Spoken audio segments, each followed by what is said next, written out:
Battlefield 5. Yeah. What do you think of this thing, Birds?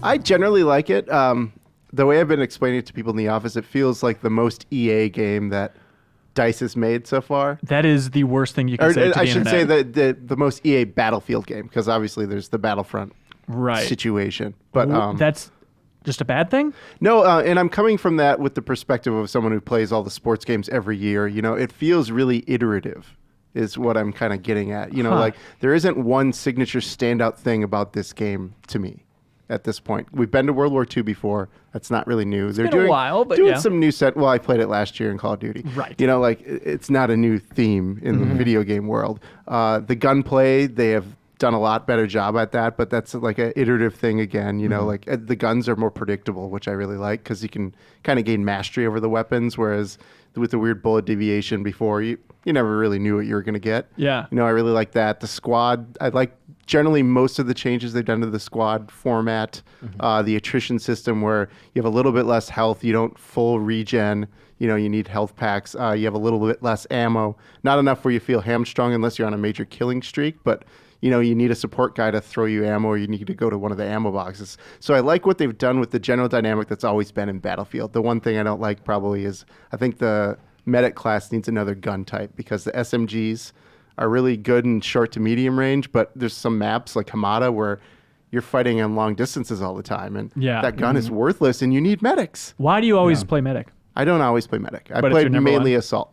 Oh, really? Oh, Yeah. okay. Jeff, I just play medic when I'm playing with you guys, because you guys die a lot. I see how it Yeah. works. That was my big takeaway playing over the weekend was, holy God, am I terrible at this? Well, Battlefield games there's, you know, you got to figure out the maps. Like once you gain mastery over where you shouldn't be, where you can be, you become a lot better player, and that's always been the case with that series. Yeah. So I'm still trying to get a read. I mean, you say iterative, but does that imply you're not enjoying it as much as previous entries, or is it just like it's the level that Battlefield 1 was at? Well, see, Battlefield 1, I think generally the community is down on that one. Oh, okay. I was high on it because I like going to new settings. I really liked the fact that, I mean, that was a big risk. Totally. Going to World War I where the guns are more Wild Westy and you don't have as many cool tanks or planes, you know, like I loved that. But over the course of like a year, you know, I think it wore out its welcome with a lot of people. Yeah.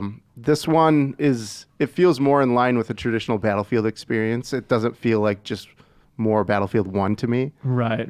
Jeffs, what do you guys think of this thing? Did you have a good time playing it? I had a mixed time playing it. Yeah. And a big part of that, I think, is still just learning the maps. And there were some maps that I just did better on, and there were some, especially, I can't remember, the first one that we played, I think it was in Africa. The sandy one where you can't see in front of you? Yeah, and just wide open everywhere you went that I was just dying constantly. Yeah, not knowing where the sight lines are, because that map is wide open. That's one where the medic is useless, it feels like. Yeah. Yeah, but other times, you know, it has delivered exactly what I've always loved from Battlefield, which is the squad play, you know, having an important role that isn't just, you know, tied to killing other people. You can be a support character, or you can be a medic, and you can make a big difference and actually feel like you're accomplishing something. Here's a naive take, but like, you know, I loved Bad Company 2 and I loved 1942, and then I've kind of been hit and miss playing a little bit of Battlefields, but playing Battlefield 5, it just kind of reminded me of like, I don't know what I'm getting out of this in this day and age. Like maybe I've just been playing too much Blackout recently, or even Overwatch, but it's like if I want squad play, tight squad play, I would play something like that. You know, I don't know what the unique thing with Battlefield is, because like, yeah, there's a crap ton of players, but at the same time, it seems like everyone's just kind of going off and doing their own thing. There's no way to like mobilize everybody in unison to be focused, right? Well, I would argue that it's one of the more focused team play games that exists. I mean, you know, Battle Royales, you have an objective, which is to feed yourself. You know, like you're there to kill everybody else and keep yourself alive. This game, you can be kind of shitty at shooting and still contribute to the overall war effort. And they've added some new stuff this year with Fortifications, which, you know, I'm still getting my head around, like, do I think it's good or not? I think overall, it makes sense for Battlefield to have a fortifying system. So can you explain what that means? So Fortifications is, you know, destructibility is a big thing in Battlefield. Now, when your base is just completely decimated, you can actually build up more fortifications. So like sandbags and barbed wire, or you can create reinforced platforms that you can stand on and snipe over. It's a pretty cartoony. Just like have a hammer out, just Yeah, bang it that is. classic It's Battlefield style, and then something will pop super up there. gamey, but it's really important on certain maps. Aerodome is one where everybody's converging on these hangars, and if you don't put that stuff up,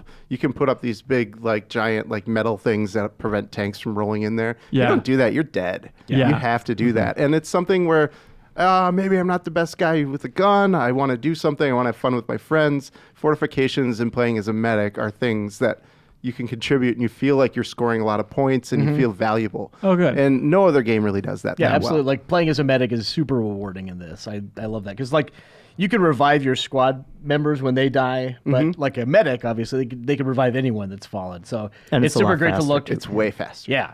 And then you have to hear the screaming for help a little bit. Oh more. god, there's so much blood. Because yeah, it's just like this first-person perspective of just like blood gushing out as you're screaming for help. Like it's weird out there. Yeah. It's still that weird tone of like in the single player, those missions. It's just hey, the gravity of war, right? And then even like all the framing around the actual gameplays, the gravity of war, and the death scenes are really over the top with the gravity of war and all bloody and screaming for help. But then it's still Battlefield insanity for the minute gameplay. It strikes a weird tone all throughout the experience for me. There is weird stuff that happens in Battlefield games. The V1 rocket is creating a lot of craziness in this. So the squad reinforcement system's new this time. So you accrue points as your team does things. And the coup de grace, if you save up all your points, is this rocket that can just land and decimate. I mean, like if there's a big group of people on a bridge or something, you can just wipe them all out and score thousands of points. Jesus. All right. That seems all right. And so what's in this thing now and then what's coming? Because it seemed like this was kind of a hobbled out of the gate experience. Yeah, here. so we still don't have Combined Arms, which is their 5-player co-op experience. We still don't have the Battle Royale mode. Firestorm is what they're calling it. We don't have Rush mode, which I think is coming in the first Tides of War.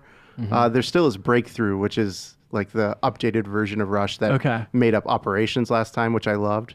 I don't love Grand Operations, though. Why is that? I really don't like the fact... what I liked about Operations, I should say, is the focusedness of the fight. You know, there's 1 or 2 or 3 objectives, and everybody's going after them, so it feels like a big war. And when they spread things out by adding Conquests into Grand Operations, because the whole concept around this is, let's stitch together 3 or 4 different classic Battlefield modes to create a story. Yeah. When there's like 7 or 8 things that you're supposed to go conquer, it has that old school Conquest feel where I'm just running around for a little bit. Okay, I capped this. We killed the 2 guys at this flag. Now let's go over here and do this. And the fortification system, as much as I like it, I don't feel like it incentivizes hunkering down enough. I'm still seeing roving packs of people just chasing each other's tail as they take over flags. Right. And that's not as intense as Operations was, you know? Sure. Running up the hill of Monte Grappa with the people with that blood scream that they had in the last game, like, you know, it felt badass and crazy and intense. Yeah. And I don't get that intensity when it's Conquest. Gotcha. So review on the site somewhat soon. Yeah. Sweet. And overall solid Battlefield Yeah, experience. it's a solid Battlefield. There's some issues, like I said, that I think they need to address with like the medic having more weapons. The Airborne Mode, I have not been... Every once in a while, the aircraft that you spawn into to jump out of just stop showing up. So there's no way to redeploy. So at that point, you just have to quit the match. There's instances where the explosives that you're supposed to grab in some of the modes, they just don't show up. Weird. So you can't really advance and, you know, destroy the areas you're supposed to destroy. So there's some weird stuff like that I hope the day 1 patch fixes, but I haven't been able to investigate all that yet. That was just a clip from a larger show called The Game Informer Show. You can find it on iTunes, Google Play, or GameInformer.com. We take the fun opportunities and exclusive information from Game Informer magazine and boil it into a show that airs every Thursday with exclusive cover story information, developer interviews, a lot of fun stuff. So come love games with us.